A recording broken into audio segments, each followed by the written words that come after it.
Warning. Spoilers for Undertale and Deltarune. Be warned.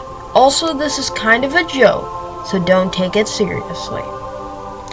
When you play Undertale, you think that the bad guy is Flowey. I mean, he is kind of evil, but the real bad guy is someone that you never guess. An evil so great that even Flowey seems like a hero. You guessed it. The evil alphys. You may be like, Gus, alphys is a good guy. She doesn't even fight you. Well, I have 5 reasons why alphys is evil. So next time you play Undertale, beware. Number 1.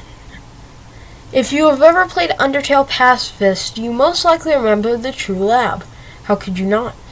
It's very scary. And the Amalgamates are the inhabitants of the True Lab. And the Amalgamates are monsters that alphys experimented on, and it went horribly wrong. They all got glued together, and it's so sad because they're all confused and scared.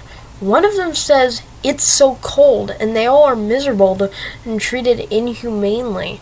So of course alphys tells everyone that she did it, right? No. She lied to everyone and tried to cover up the horrible thing she did. And she only tells everyone at the end of True Pacifist Round, and even then the Amalgamates are still stuck together and still miserable. They never even agreed to being experimented on.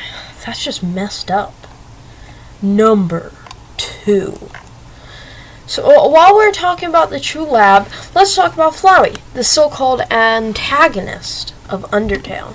Flowey, like the Amalgamates, was an experiment of alphys, but he has even worse.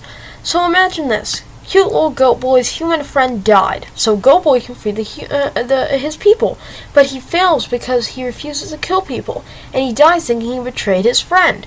Then he wakes up confused and realizes he is a flower and calls for help, but nobody helps him. He realized that he can reload, which is cool, but his best friend, but his life feels pointless because his only friend, his best friend, is dead. Flowey was the Goat Boy and Carl was the human. And whose fault is it that he is depressed? alphys. She revived him instead of letting him rest in peace. That's just wrong. Number 3. Sure, alphys doesn't fight you, but she does even worse. She makes a robot to fight you and lies and says she's your friend. The nerve! She is just plain old evil.